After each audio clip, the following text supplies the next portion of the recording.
Salut, et bienvenue sur la tribune du Real Madrid. Très actif depuis le début du mercato, le Real Madrid n'en a pas terminé avec son recrutement et veut encore offrir un milieu de terrain à Xavi Alonso. Le club merengue a ciblé Enzo Fernandez. En s'offrant Dean Huijsen, Alvaro Carra, Franco Mastantuono et Trent Alexander-Arnold pour un total de 165 millions d'euros, le Real Madrid s'est déjà montré très actif depuis le début du mercato. Le site Fichage affirme que le vice-champion d'Espagne en titre a encore dans l'idée de boucler une ou deux recrues. L'objectif est notamment d'offrir à Xavi Alonso un nouveau milieu de terrain. Selon le média espagnol, deux noms reviennent au sein de l'état-major madrilène, ceux d'Alexis Mac Allister et d'Enzo Fernandez, avec une préférence tout de même pour le champion du monde argentin de Chelsea.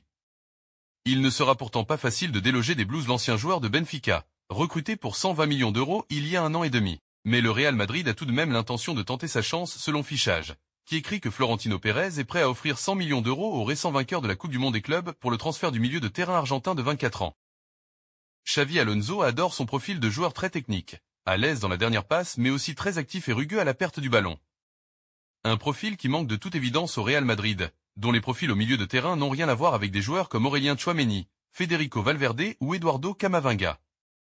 Reste maintenant à voir si Chelsea ouvrira la porte à un départ de l'un de ses tauliers, ce dont on peut logiquement douter. Dans ce dossier, la volonté du joueur, qui reste un mystère pour l'instant, sera peut-être déterminante pour faire pencher la balance. Pendant ce temps, Ibrahima Konaté a fait son choix. Durant ce mercato estival, le Real Madrid a investi près de 65 millions d'euros pour s'offrir un nouveau défenseur central. Il s'agit de Dean Huijsen, l'un des joyaux de l'Espagne. Visiblement, Xavi Alonso attend un second renfort à ce poste. Le profil d'Ibrahima Konaté fait l'unanimité en interne. L'international français possède de solides arguments physiques et une bonne lecture du jeu. En tant qu'ancien joueur des Reds, Alonso a un gros faible pour l'un des tauliers de Liverpool. Mais c'est loin d'être aussi simple. Ainsi, les champions d'Angleterre veulent prolonger Konaté, qui vient d'entrer dans sa dernière année de contrat. Histoire de ne pas le voir partir librement l'an prochain. Comme vient de le faire son désormais ex-coéquipier, Trent Alexander-Arnold, nouveau merengue. Mais un détail de taille pourrait tout changer. Selon les informations exclusives de Defensa Central, le doute n'est plus permis. Ibrahima Konaté a bel et bien dit oui au Real Madrid. Reste à savoir quand le Français pourra poser ses valises en Espagne. Sur le papier, il pourra signer librement en 2026. Mais d'un côté, Xavi Alonso souhaite recruter un défenseur central dès cet été. De l'autre, Liverpool veut récupérer un chèque sur le transfert de l'intéressé.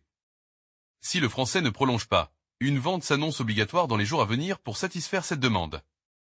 Vous l'aurez compris, le dossier Ibrahima Konaté n'a pas fini de faire couler de l'encre. De l'autre côté, Rodrigo a tranché pour son avenir. Selon AS, ce lundi, Rodrigo a décidé de rester au Real. Il souhaite convaincre Xavi Alonso de miser sur lui. Pas gagné, puisqu'il se murmure que le Basque souhaite jouer dans un système à 2 attaquants cette saison. Pendant ce temps, selon Fichage, Manchester United prépare une offre XXL pour recruter Vinicius Junior. Au cœur du feuilleton, les discussions salariales entre Vinicius et le Real. Le joueur de 25 ans exige un salaire équivalent à celui de Kylian Mbappé pour prolonger.